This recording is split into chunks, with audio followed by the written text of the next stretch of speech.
నలుగురుండవారి పల్లె అనే ఒక గ్రామానికి మా వైఎస్ఆర్సీపీ పార్టీ సంబంధించిన నాయకులనే మేము కలవడానికి ఆ గ్రామానికి వెళ్ళడం జరిగింది. అక్కడికి వెళ్ళి వాళ్ళతో అంతా మాట్లాడిన తర్వాత మా పనంతా అయిపోయిన తర్వాత మేము మళ్ళీ పులివెందులకు బయలుదేరుతున్న సమయంలో కారు ఎక్కి 1 నిమిషం అట్లా ట్రావెల్ చేస్తూనే సుమారుగా ఒక 100 నుంచి 150 మంది ఒక 15 కార్లలో ఒక సినిమాలో చూపించే తరహాగా ఒక్కసారిగా మా బండ్ల దగ్గరకు వచ్చి, ముఖ్యంగా మేము కూర్చున్న బండి అటు ముందు ఇటు వెనక సైడ్లు అన్ని పెట్టి ఒక 50 నుంచి 100 మంది మా కారును మొత్తం సరౌండింగ్ చేసి పెద్ద పెద్ద గుండ్రాళ్ళు, అంటే అది చిన్న కొండ ప్రాంతం, పెద్ద పెద్ద గుండ్రాళ్ళు, రాడ్లు, కట్టెలతో మా కారు పైన దాడి చేసి మమ్మల్ని బయటికి గుంజే ప్రయత్నం చేశారు. వాళ్ళ రాళ్లతో ఎంత కొట్టినా అద్దాలు పెద్దగా పగలేకపోయేసరికి వెనకలున్న అద్దాన్ని గట్టిగా కొట్టి అక్కడ అద్దం కంప్లీట్గా బ్రేక్ అయిన తర్వాత రాడ్లతో మొదట మా రాము గారిని ఇక్కడ తల మీద కొట్టడం జరిగింది. కొడుతూనే ఇక్కడ పెద్ద గాయం అయిపోతేనే నా మీద అటాక్ చేసే టైంలో నేను ఇట్లా కొంచెం ముందుకు వచ్చేసరికి నా షోల్డర్ భాగంలో చాలా బలమైన గాయం పడింది. అయినా కూడా వాళ్ళు ఇంకా లోపలికి రాడ్లు పెడుతున్న గట్టిగా పట్టుకోవడం చూసి మమ్మల్ని బయటికి గుంజలేక సుమారుగా ఒక 10 లీటర్ల పెట్రోల్ను మేము కూర్చున్న వాహనం మీద వేసేసినాం. పెట్రోల్ వాళ్ళు అంటించబోయే టైంలో ఇంకా మేము ఈ సెంటర్ లాక్ అయిపోయింది, బండి ఫైర్ అయిపోతున్న ఉద్దేశంతో ఇమ్మీడియట్ గా రాము గారు అట్టించి రావడం చూసి మొత్తం బయటకు వచ్చేసరికి అక్కడికి వచ్చిన వాళ్ళందరూ రాము గారిని పట్టుకోవడం కోసం పరిగెత్తారు. ఎంతమంది నేను ఇటు సైడ్ నుంచి దిగి ముందున్న కారును కొట్టేమని చెప్పి అక్కడి నుంచి నేను ఎస్కేప్ అయిపోయేసి బయటికి రావడం జరిగింది. అంటే ఒక ప్రశాంతమైన పులివెందల,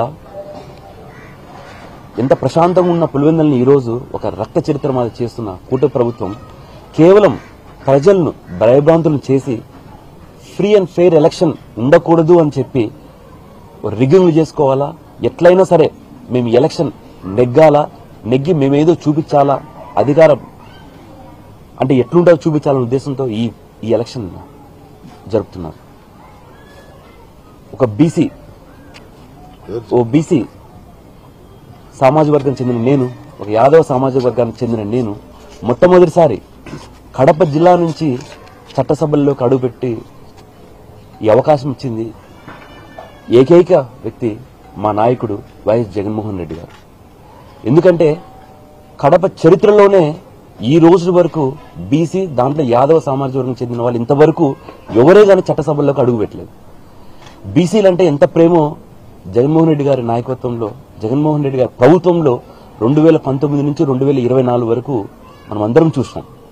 ఒక బీసీని అయ్యుండి ఒక చిన్న గ్రామానికి మేము క్యాంపెయినింగ్కి వెళ్తే ఈరోజు ఇంత దౌర్జన్యంగా మా మీద దాడి చేయడం ఎంతవరకు సబబు అనేసి ఈ కూటమి ప్రభుత్వానికి కావచ్చు, రాష్ట్ర ముఖ్యమంత్రి నారా చంద్రబాబు నాయుడు గారు కావచ్చు, తమరి ద్వారా అడుగుతున్నాను. ఎందుకంటే ఒక ప్రశాంతమైన ఒక చిన్న గ్రామం, ఒక చిన్న ఎలక్షన్ను కేవలం ప్రజలను భయభ్రాంతులు చేసి ఈ ఎలక్షన్ను ఎట్లయినా సరే మేమే నెగ్గాలనే ఉద్దేశంతో ఒక రక్త చరిత్ర ఈరోజు కూటమి ప్రభుత్వం చేస్తుంది. దీనికి సంబంధించి ఒక బీసీనే కాదు, ఒక రాష్ట్ర ఎమ్మెల్సీని అయి ఉండి ఈరోజు నాలాంటి ఒక ఎమ్మెల్సీకే ఎక్కడే కానీ భద్రత లేదు, లేకపోతే ఇంతమంది దాడి చేసినా కూడా పోలీసులు ఈ రోజు వరకు స్పందించకపోతే సామాన్య ప్రజలకు ఇంకేం న్యాయం జరుగుతుందనేసి ఈరోజు ఈ కూటమి ప్రభుత్వాన్ని ప్రశ్నిస్తున్నా. ఒక ఎమ్మెల్సీని అయి ఉండి కూడా రిటర్న్ కంప్లైంట్ ఇచ్చినా కూడా దాన్ని పక్కన పెట్టి వాళ్ళకు కావాల్సిన సెక్షన్లు వాళ్ళు రాసుకొని మా పార్టీ సంబంధించిన సుమారు 25 మంది మీద కేసు నమోదు చేయడం జరిగింది. అంటే దెబ్బలు మేమే తిన్నాం, గాయాలు మాకే, ఆస్తి నష్టము మాకే, కేసులు మాకే. మీరు ప్రజలకు ఏం సందేశం ఇస్తున్నారు అనేసి ఈ కూటమి ప్రభుత్వాన్ని ప్రశ్నిస్తుంది. ఇదే ప్రక్రియలో నిన్న మనం చూసాం డిఐజీ గారు ఏం పత్యాపారం చేసేదానికి పోయినారనేసి అడుగుతాం. ఒక రాష్ట్ర ఎమ్మెల్సీ ఎలక్షన్ క్యాంపెయినింగ్ పోతే పోలీసు భద్రత ఇవ్వాల్సిన పోయి మీరు ఏం పత్యాపారం చేస్తున్నారు అంటున్నారు. అక్కడి నుంచి 50 మీటర్ల దూరంలో మీ పోలీస్ పహారా ఉంది. మీరేం పత్యాపారం చేస్తున్నారు డిఐజీ గారు అనేసి ఈరోజు మీ ద్వారా డిఐజీ గారిని ప్రశ్నిస్తున్నాం. ఒక ఎమ్మెల్సీ పోతేనే మీరు రక్షణ ఇవ్వకపోతే రాష్ట్ర ప్రజలకు మీరేం రక్షణ ఇస్తారు?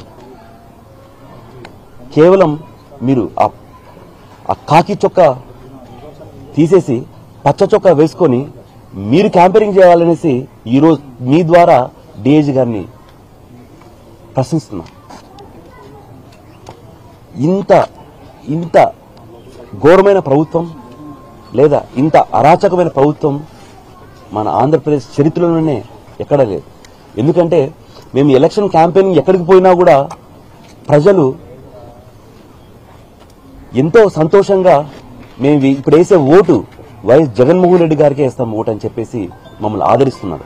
కానీ మీరు మీ నాయకులు ఇంటింటికి పోతే 2024లో ఎలక్షన్ ముందు ఏం మాట చెప్పినాం, ఈరోజు మీరు ఏం చేస్తున్నారనేసి ప్రశ్నించి వాళ్ళని కొట్టే పరిస్థితి ఈరోజు ఈ రాష్ట్ర ప్రజలు చెప్తున్నారు.